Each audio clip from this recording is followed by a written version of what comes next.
تفہیم القرآن، روزانہ ایک رکوع، ترجمہ و تفسیر کے ساتھ قرآن کو سمجھیں۔ سبسکرائب کریں اور جڑے رہیں۔ وما محمد إلا رسول قد خلت من قبله الرسل أفإن مات أو قتل انقلبتم على أعقابكم ومن ينقلب على عقبيه فلن يضر الله شيئا وَسَيَجْزِي اللَّهُ الشَّاكِرِينَ۔ محمد اس کے سوا کچھ نہیں کہ بس ایک رسول ہیں، ان سے پہلے اور رسول بھی گزر چکے ہیں۔ پھر کیا اگر وہ مر جائیں یا قتل کر دیے جائیں تو تم لوگ الٹے پاؤں پھر جاؤ گے؟ یاد رکھو، جو الٹا پھرے گا وہ اللہ کا کچھ نقصان نہ کرے گا، البتہ جو اللہ کے شکر گزار بندے بن کر رہیں گے انہیں وہ اس کی جزا دے گا۔ تو تم لوگ الٹے پاؤں پھر جاؤ گے۔ جب نبی صلی اللہ علیہ وسلم کی شہادت کی خبر مشہور ہوئی تو اکثر صحابہ کی ہمتیں چھوٹ گئیں۔ اس حالت میں منافقین نے، جو مسلمانوں کے ساتھ ہی لگے ہوئے تھے، کہنا شروع کیا کہ چلو عبداللہ ابن ابی کے پاس چلیں تاکہ وہ ہمارے لیے ابو سفیان سے امان لے دے، اور بعض نے یہاں تک کہہ ڈالا کہ اگر محمد صلی اللہ علیہ وسلم خدا کے رسول ہوتے تو قتل کیسے ہوتے، چلو اب دین آبائی کی طرف لوٹ چلیں۔ انہی باتوں کے جواب میں ارشاد ہو رہا ہے کہ اگر تمہاری حق پرستی محض محمد صلی اللہ علیہ وسلم کی شخصیت سے وابستہ ہے اور تمہارا اسلام ایسا سست بنیاد ہے کہ محمد صلی اللہ علیہ وسلم کے دنیا سے رخصت ہوتے ہی تم اسی کفر کی طرف پلٹ جاؤ گے جس سے نکل کر آئے تھے، تو اللہ کے دین کو تمہاری ضرورت نہیں ہے۔ وما كان لنفس أن تموت إلا بإذن الله كتابا مؤجلا ومن يرد ثواب الدنيا نؤته منها ومن يرد ثواب الآخرة نؤته منها وسنجزي الشاكرين۔ کوئی ذی روح اللہ کے اذن کے بغیر نہیں مر سکتا، موت کا وقت تو لکھا ہوا ہے۔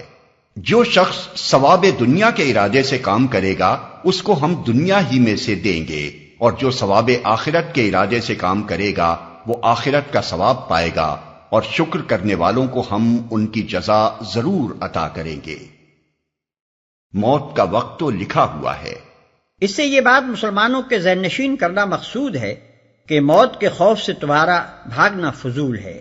کوئی شخص نہ تو اللہ کے مقرر کیے ہوئے وقت سے پہلے مر سکتا ہے اور نہ اس کے بعد جی سکتا ہے، لہذا تم کو فکر موت سے بچنے کی نہیں بلکہ اس بات کی ہونی چاہیے کہ زندگی کی جو مہلت بھی تمہیں حاصل ہے اس میں تمہاری سعی و جہد کا مقصود کیا ہے، دنیا یا آخرت؟ اور جو ثواب آخرت کے ارادے سے کام کرے گا، ثواب کے معنی ہے نتیجہ عمل۔ ثواب دنیا سے مراد وہ فوائد و منافع ہیں جو انسان کو اس کی سعی و عمل کے نتیجے میں اسی دنیا کی زندگی میں حاصل ہوں، اور ثواب آخرت سے مراد وہ فوائد و منافع ہیں جو اسی سعی و عمل کے نتیجے میں آخرت کی پائیدار زندگی میں حاصل ہوں گے۔ اسلام کے نقطہ نظر سے انسانی اخلاق کے معاملے میں فیصلہ کن سوال یہی ہے کہ کارزار حیات میں آدمی جو دوڑ دھوپ کر رہا ہے اس میں آیا وہ دنیاوی نتائج پر نگاہ رکھتا ہے یا اخروی نتائج پر؟ اور شکر کرنے والوں کو ہم ان کی جزا ضرور عطا کریں گے۔ شکر کرنے والوں سے مراد وہ لوگ ہیں جو اللہ کی اس نعمت کے قدر شناس ہو کہ اس نے دین کی صحیح تعلیم دے کر انہیں دنیا اور اس کی محدود زندگی سے بہت زیادہ وسیع ایک ناپیدا کنار عالم کی خبر دی، اور انہیں اس حقیقت سے آگاہی بخشی کہ انسانی سعی و عمل کے نتائج صرف اس دنیا کی چند سالہ زندگی تک محدود نہیں ہیں بلکہ اس زندگی کے بعد ایک دوسرے عالم تک ان کا سلسلہ دراز ہوتا ہے۔ یہ وسعت نظر اور یہ دوربینی و عاقبت اندیشی حاصل ہو جانے کے بعد جو شخص اپنی کوششوں اور محنتوں کو اس دنیاوی زندگی کے ابتدائی مرحلے میں بار آور ہوتے نہ دیکھے یا ان کا برعکس نتیجہ نکلتا دیکھے اور اس کے باوجود اللہ کے بھروسے پر وہ کام کرتا چلا جائے جس کے متعلق اللہ نے اسے یقین دلایا ہے کہ بہرحال آخرت میں اس کا نتیجہ اچھا ہی نکلے گا، وہ شکر گزار بندہ ہے۔ برعکس اس کے جو لوگ اس کے بعد بھی دنیا پرستی کی تنگ نظری میں مبتلا رہیں، جن کا حال یہ ہو کہ دنیا میں جن غلط کوششوں کے بظاہر اچھے نتائج نکلتے نظر آئیں ان کی طرف وہ آخرت کے برے نتائج کی پرواہ کیے بغیر جھک پڑیں، اور جن صحیح کوششوں کے یہاں برابر ہونے کی امید نہ ہو یا جن سے یہاں نقصان پہنچنے کا خطرہ ہو، ان میں آخرت کے نتائج خیر کی امید پر اپنا وقت، اپنے مال اور اپنی قوتیں صرف کرنے کے لیے تیار نہ ہوں۔ وہ ناشکرے ہیں اور اس علم کے ناقدر شناس ہیں جو اللہ نے انہیں بخشا ہے۔ وَكَأَيٍّ مِّن نَّبِيٍّ قَاتَلَ مَعَهُ رِبِّيُّونَ كَثِيرٌ فما وهنوا لما أصابهم في سبيل الله وما ضعفوا وما استكانوا والله يحب الصابرين۔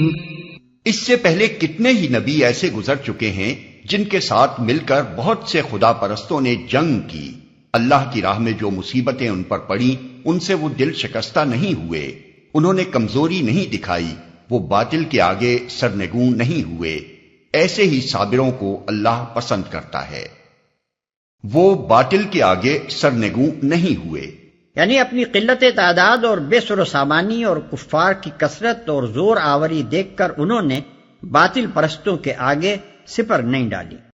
وما كان قولهم إلا أن قالوا ربنا اغفر لنا ذنوبنا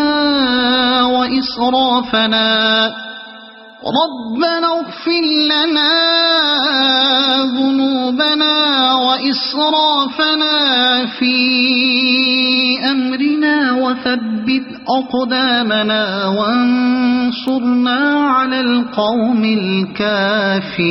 الكافرين فآتاهم الله ثواب الدنيا وحسن ثواب الآخرة والله يحب المحسنين۔ ان کی دعا بس یہ تھی کہ اے ہمارے رب، ہماری غلطیوں اور کوتاہیوں سے درگزر فرما، ہمارے کام میں تیرے حدود سے جو کچھ تجاوز ہو گیا ہو اسے معاف کر دے، ہمارے قدم جما دے اور کافروں کے مقابلے میں ہماری مدد کر۔ آخر کار اللہ نے ان کو دنیا کا ثواب بھی دیا اور اس سے بہتر ثواب آخرت بھی عطا کیا۔ اللہ کو ایسے ہی نیک عمل لوگ پسند ہیں۔ اگر آپ کو یہ ویڈیو پسند آئی ہو تو اسے لائک کریں، دوسروں تک پہنچانے کے لیے شیئر کریں، اور مزید ایسی ہی معلوماتی ویڈیوز کے لیے ہمارے چینل عبد المالک ہاشمی کو سبسکرائب ضرور کریں۔ نئی اپڈیٹس کے لیے بیل آئیکن دبائیں تاکہ آپ کو ہماری ہر نئی ویڈیو بر وقت مل سکے۔ آپ کی حوصلہ افزائی ہمیں مزید بہترین مواد بنانے میں مدد دے گی۔ شکریہ۔